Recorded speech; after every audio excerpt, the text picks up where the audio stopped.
I want to talk to you today about finding hope when life looks hopeless, or as Zig Ziglar might say it, living up, up, up in a down, down, down, down, doobie down, down, down world. In Zig Ziglar's book, he says psychiatrist Alfred Adler said that hope, we're talking about finding hope today, hope is the foundational quality of all change. It also is the great activator. People with hope take action and they realize their dreams.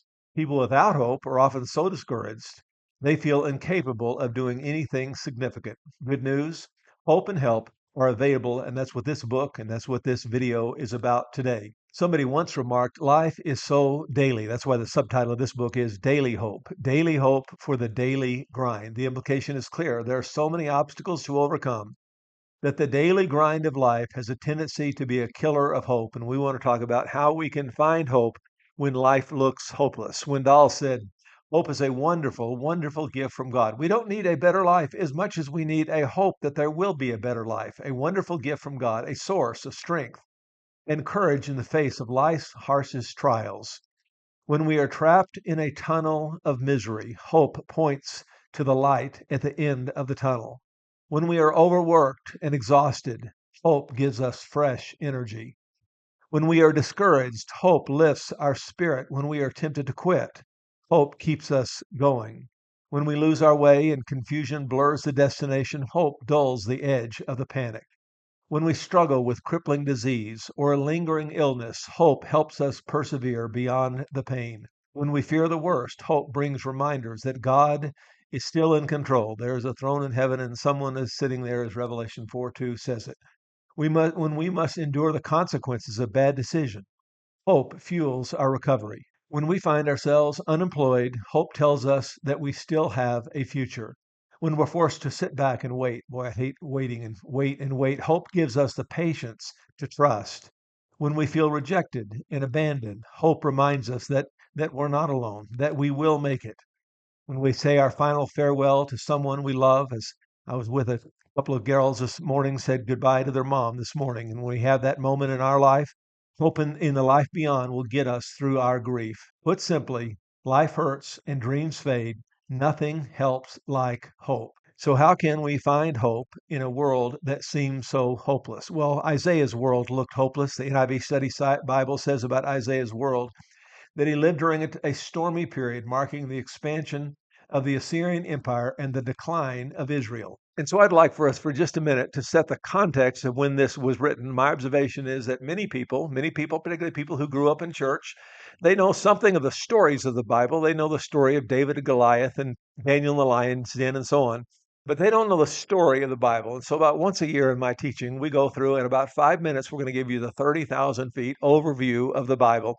And here's a graphic I found online that'll help us this week. We start with the creation and fall, and we don't know for sure that in. The conservative view is that happened about 4000 BC, although there's not complete agreement about that. There are these two theories, the young earth and the old earth theory. But if we go with the more conservative approach, I think the young earth theory, that would put it about 4000 BC, and it's beyond today's scope of teaching to dive into that. Truth be told, once we get beyond Abraham, the dates get a little bit fuzzy. But when we get to Abraham, we get to around 2000 BC. Now, this particular graphic here has it at 1800 BC. And truth be told, when you get back that far, it's a little bit fuzzy. But we're going to put it around 2000. I want to give you two and only two dates to know the whole Old Testament in two dates. And the first one is 2000, and that is who? Who's it? That's Abraham, right? And the next one is 1000, and that is David. This first 1,000 years between Abraham and David, we tend to know this material fairly well. This is the period of the patriarchs. This is the period of Moses. This is the period of the judges. And this is, generally speaking, the period that we are familiar with. And you can see some of the major events in the graphic here. But then we come down to the year 1000, and we have the life of David, and he has a son by the name of Solomon. And after Solomon dies, the kingdom divides into the southern kingdom, Judah, with the capital of Jerusalem, and then the northern kingdom of Israel, with the capital of Samaria. And you can see that it is during this period, kind of the forgotten period, the forgotten 1,000 years of Old Testament history, that Isaiah and all the other prophets, all the prophets a little later, most of them a little later than this anyway, but you see where Isaiah lived from around 740-ish to 690-ish. Now, while this was going on, there's three other kingdoms that we want to be aware of: the Assyrian kingdom, the Babylonian kingdom, and the Persian kingdom. The Assyrian kingdom conquered Israel in 722 BC. The Babylonian kingdom conquered them and later conquered the southern kingdom of Judah, and that's 722. Sometimes you'll see 723, but long in there. BC, the Persian kingdom conquered them, and these three kingdoms had three different ways of dealing with their enemy. The Assyrians wanted to scatter their enemies to the far corners of the world and take people from the far corners of their world, or at least their world, and put them in Israel. And that's why the people of Samaria became known in the New Testament as these hated mixed breed people. And it goes back to this history right here. The Assyrians were conquered by the Babylonians, and their way of dealing with their conquered people was not to scatter them, but would take kind of the who's who and bring them into exile. And that's why we have the period of exile with Daniel and Shadrach and Meshach and Abednego and others who were taken into exile for 70 years. And then the Persians, their idea was to send them back home and try to keep them happy. And that's why they went home in the time of Nehemiah and others. That is the Old Testament in a nutshell. And the point is, this was a difficult time, a hopeless time in which Isaiah lived. A couple of verses that are kind of slice of life during this period of time. And this is actually technically just before the time of Isaiah. And it's in the northern kingdom, not the southern kingdom where Isaiah lived. But we see this kind of slice of life during this broad second 1,000 years, I like to call it. As the king of Israel was passing by the wall, a woman cried to him and said, "Help me, Lord, my Lord, help me, the king." The king replied, "If the Lord does not help you, where can I get help for you? From the threshing floor, from the wine press, where in the world am I going to get help from you?" And then he asked her, what is the matter? And she answered, this woman said to me, "Give me your son so that we may eat him today, and tomorrow we'll eat my son." And my point in bringing that up is simply that this was a terrible, terrible time to live. This was a hopeless time to live. You may think your world is very hopeless, but what I want you to see is this was an extremely hopeless time in which to live. "So we cooked my son and we ate him. The next day I said to her, 'Give me your son so that we may eat him today.' But she had hidden him." What a hopeless situation. We see a similarly hopeless situation in 2 Kings 7, 3 and 4. Now there were 4 men with leprosy. That's hopeless enough right there. But at the entrance of the city gate, they said to each other, "Why stay here until we die? If we say we'll go into the city, the famine, it's hopeless there. If we go into the city, it's hopeless and there's a famine there and we'll die. If we stay here, if we just keep doing what we've been doing, well, we're going to die in that case. It's hopeless. So let's go to the camp of the enemy and let's surrender." And that may look hopeless, but maybe they'll spare us and we'll live. If they kill us, they'll die, but we're going to die anyway. The situation is completely hopeless. And then we fast forward to Isaiah's day, and we read that in the year that King Uzziah died, this was kind of the one bright spot in this overall dark time. In the year that King Uzziah died, I saw the Lord high and exalted, seated on the throne, and the train of his robe filled the temple. R.C. Sproul says about this time when Uzziah died, in spite of the shame of his later years, he was overall a good king until he wasn't, until his later years, it was a time of national mourning. So Isaiah knew about a hopeless time, and so we want to look at from Isaiah's story how to find hope in a hopeless world. And the first thing that we want to do when life is hopeless is remember who God is. This is what this is his message to the people of Judah, and it is God's message to us that when life looks hopeless, remember who God is. This is what the Lord says, Israel's King and Redeemer. "The Lord Almighty, I am the first, I am the last. Apart from me, there is no God." And there's a whole lot of things we could deal with here, but we're going to look at this little phrase here, the Lord Almighty. And if we do a little horizontal word study, and what I mean by a horizontal word study is imagine a stack of Bibles on a shelf. And if we go through those Bibles, we're going to see some insight into this phrase right here, Lord Almighty. The ESV and I believe the King James and others have it, "Thus saith the Lord, the King of Israel and his Redeemer, the Lord of hosts." The Lord of hosts. The Christian Standard Bible has it, "the Lord of armies." The New Living, "the Lord of heaven's armies." And the Message, "the God of angel armies." Chris Tomlin has a song based on that phrase right there, "the God of angel armies." Quoting R.C. Sproul again, we read, "The king was dead. But when Isaiah entered the temple and he saw another king, the ultimate king, armies were surrounding them, but they saw the God of angel armies, the ultimate king, the one who sat forever on the throne of Judah. Isaiah saw the Lord." In other words, Jesus is not only gentle shepherd, meek and mild. He is that. He is gentle shepherd, meek and mild, but he is also King Jesus. And when life looks hopeless, as it eventually will for you and for me, we need to remember that there is a throne in heaven and someone is sitting there and he is large and in charge and he's got the whole world in his hands and he's got things thoroughly under control. So we want to remember who God is. And then I've got a point B here, and that is we want to remember the alternative. And in this passage, Isaiah gets a little bit sarcastic with his audience. And he says he cuts down the cedars. A man cuts down the cedars, or perhaps took a cypress or an oak. He let it go among the trees of the forest, or planted a pine, and the rain made it grow. It's used as fuel for burning. Some of it he takes and he warms himself. He kindles the fire and he bakes some bread. But he also fashions a god and he worships it. He makes an idol and he bows down to it. Half of the wood he burns in the fire, and over it he prepares his meal. He roasts his meat and he eats his fill. He also warms himself and he says, "Ah, I am warm. See the fire?" But from the rest of it, he makes a god, his idol. He bows down to it to worship. He prays to it and said, "Save me, you are my God." And Isaiah is saying, this is your alternative.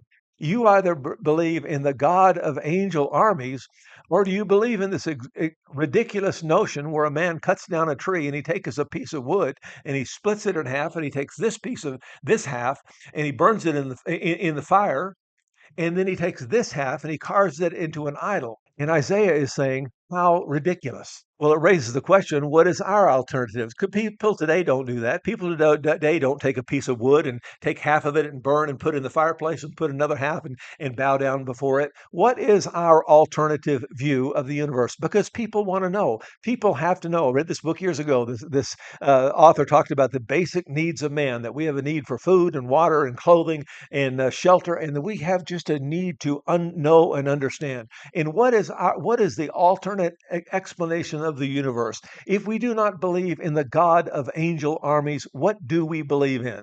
Well, what we believe in, there was once a time where there was nothing. The mainline scientific view of the universe today is that there was once nothing.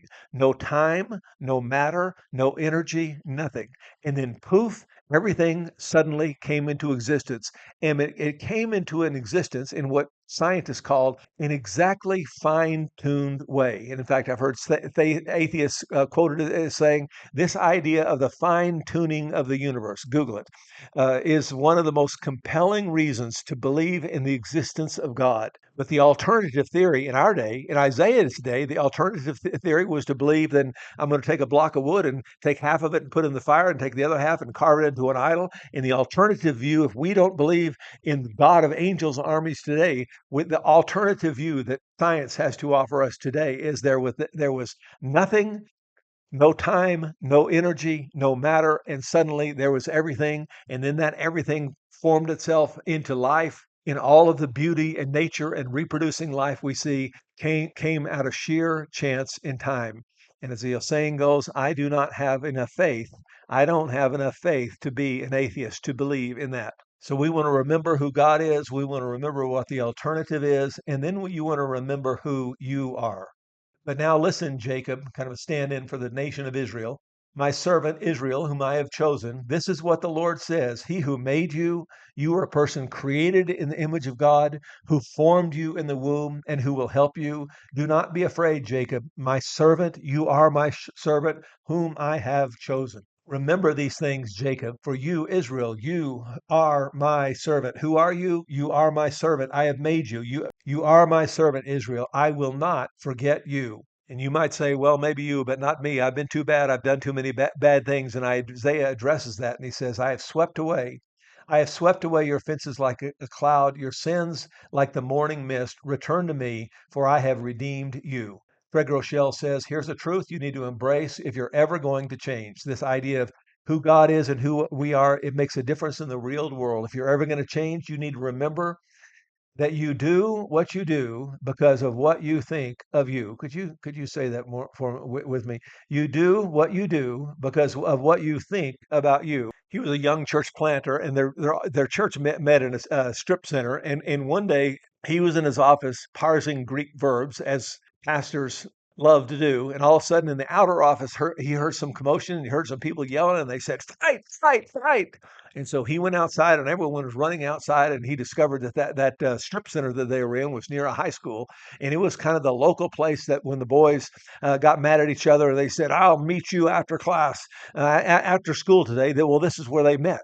And as a young testosterone charged man, Greg Rochelle started running out there, and then he found himself saying, "Wait a second, who am I? Who am I? I'm a pastor. I can't run out there and cheer these young men on and say, 'Fight, fight, fight.' I got to be a peacemaker. I got to be a follower of my Lord, the peacemaker." And when he remembered who he was, it determined what he did. And when life looks hopeless, you want to remember who our God is. He is the God of angel armies, and you want to remember who you are. Third thing we want to remember is that we want to remember our purpose. Remember what you are to do. Sing for joy. What are you to do? Sing for joy, you heavens, and you everything else, you people. For the Lord has done this. Shout aloud, you earth beneath. And I want to say, everybody in it, burst into song, you mountains, you forest, and all you trees. For the Lord has redeemed Jacob. He displays his glory in Israel. Peter said this in a more straightforward way when he says, "Who are you? You are a chosen people. You are a royal priesthood. You are a holy nation. You are God's special possession." You are God's special possession. Why? Why did God choose you? Why did he make you to be a royal priesthood, a holy nation, God's special possession? This is why, so that you may declare the praises of him who called you out of darkness into his wonderful light. What is your purpose?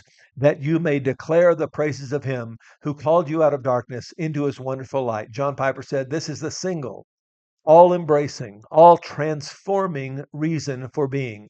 A passion to enjoy and to display God's supremacy. And John Piper argues that we make much of God. We display God's supremacy by enjoying his presence. We glorify God by enjoying God. To enjoy and display God's supremacy on all things for the joy of all peoples. God created us to live with a single passion to joyfully display his supreme excellence in all spheres of life. The wasted life, name of the book, Don't Waste Your Life. The wasted life is a life without this passion, without this understanding of our purpose in life. God calls us to pray and think and dream and plan and to work, not to be made much of, but to make much of God, to make much of him, to glorify him in every part of our lives. Max Lucado said much the same thing from a different perspective. His kingdom needs you. The poor need you, the lonely need you, the church needs you. The cause of God needs you. Of course, in an absolute sense, God doesn't need you, but he goes on to say you are part of the overall purpose he is working out in everything and everyone. The kingdom needs you to discover and deploy your unique skills. Use it to make much out of God. What is your purpose? To make much out of God. Get the word out. God is with us. We are not alone. There is a God in heaven. There is a throne in heaven, and someone is sitting there. Last point, last thing we remember is remember your future. And if you're thinking rightly, you might be tempted to think, well, I can't remember my future. I can remember my past, but I can't remember my future. But Isaiah said, in one of the most astonishing prophecies. I want to say the second most astonishing prophecy. We'll get to the most astonishing prophecy in just a moment, but the second most astonishing prophecy in all of Scripture is in today's passage. And he's telling us to remember our future. Isaiah 44:28 says, "Who says of Cyrus, he is my shepherd, and I will accomplish all that I please. He will say of Jerusalem, let it be rebuilt." Of course, at this time, it hadn't been unbuilt. It hadn't been destroyed yet. But he says of Jerusalem, let it be rebuilt. And of the temple, let its foundation be laid. Do you see that amazing prophecy right there? Well, maybe you didn't notice because you didn't know who Cyrus was. And I go back to this timeline that we had a minute ago, and we saw Isaiah living from 740 or ministering from 740 to about 690. And we see Cyrus living 150 years later, and yet he calls him by name in what I call second most astonishing prophecy in all of the Bible. It's so astonishing that many people have assumed that Isaiah could not have predicted this, and they had this whole theory around a second Isaiah, that a group of people who followed Isaiah in Isaiah's footsteps made this prediction. But I think there's another prophecy of Isaiah that points out the fact that God is able to make this kind of prophecy. And this is in Isaiah 53, 1 through 6, where it says, "Who has believed our message, and to whom has the arm of the Lord been revealed? He grew up before him like a tender shoot, and like a root out of dry ground. He had no beauty or majesty to attract us to him, nothing in his appearance that we should desire him. He was despised." Who is Isaiah talking about 700 years before Christ? He was despised and he was rejected by mankind, a man of suffering, familiar with pain. Like one from whom people hide their faces, he was despised and we held him in low esteem. Surely he took up our pain and bore our suffering, yet we considered him punished by God, stricken by him and afflicted. But he was pierced for our transgressions, he was crushed for our iniquities.